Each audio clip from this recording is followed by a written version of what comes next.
Let's start with what actually happens in your body. When you are under stress, your sympathetic nervous system, i.e. your fight or flight mode, is going to kick in. So when this happens, I think most of us know that cortisol and adrenaline is going to surge to keep you alert and ready. So that's great when you need to run from danger, but not when that danger is simply a work deadline or a family stress that never seems to end. Hi, my name is Dr. Arianne Missimer. I'm a functional medicine practitioner, doctor of physical therapy, registered dietitian, and owner of the Movement Paradigm Integrative Health Center. So chronic activation of the sympathetic nervous system is going to lead to chronic inflammation. Why? Because your stress hormones affect your immune system. They keep your white blood cells on high alert, and that means that there's more inflammatory cytokines circulating through your body. So this can impact, of course, your gut, your joints, your brain, and your pain levels. So it's why chronic stress can make you so much more sensitive to pain, more bloated after meals, and more likely to feel run down.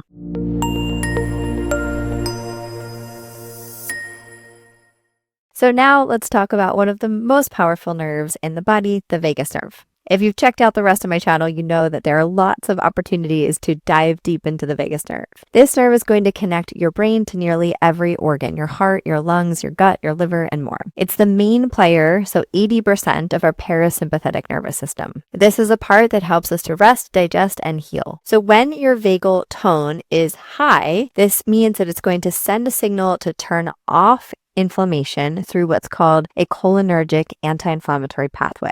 But when you're chronically stressed, conversely, the vagal tone drops. This means we have low vagal tone, and this is when you lose that anti-inflammatory brake, and that keeps your immune system going strong. So that's why improving vagal tone and nerve function is going to literally help lower inflammation at the cellular level. So now let's get into how stress is going to change pain perception. Here's the fascinating part. Chronic stress doesn't just make inflammation worse. It actually changes the brain's perception of pain. So when you're in a sympathetic overdrive, your brain becomes hypersensitive.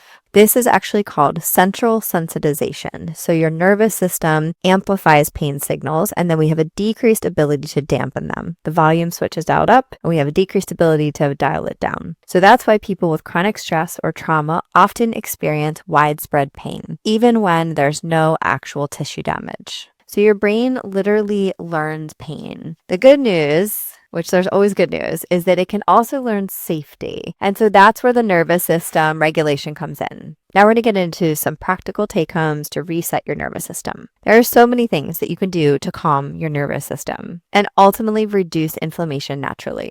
Step 1, breathe to heal. So we want to remember that it's not just are you breathing, it's how you're breathing. So my biggest focus here is doing true diaphragmatic breathing, but please make sure that you are breathing optimally. You're breathing less, not necessarily deeper. You're breathing with your tongue at the roof of your mouth, gently touching your top teeth. You have your lips sealed, and you are able to actually open the airway completely. This can be lots of different breathing techniques, but we can start with a breathing in for 4, holding for 4, exhale for 4. This can really begin to optimize your CO2 tolerance and also optimize your breathing efficiency. Step 2 is move to regulate. This could be gentle movements like walking or rocking or even isometric strength, but a lot of this can help to manage our stress energy and bring balance back to our nervous system. If you feel like you've been in a freeze state for a while, you want to start very, very small and think of swaying and stretching, grounding your feet on the ground, like really learning how to connect to your body. It can be very, very gentle because movement is what tells our brain that we are no longer in danger. It is what we are evolutionarily wired to do. So once we can begin to integrate very gentle movement, our nervous system begins to feel safe again. And the last step is feel to heal. So spend 5 minutes a day on mindfulness or even gratitude or journaling, because this can actually help to activate the prefrontal cortex, the part of your brain that's responsible for ration and insight that brings back logic and safety and calm online. And here's the bonus. You can do things like humming, laughter. You could do vagus nerve exercises, somatic practices. These all are going to stimulate the vagus nerve and help reset your inflammation response. So unfortunately, you cannot think your way out of stress. And so you have to feel your way through it.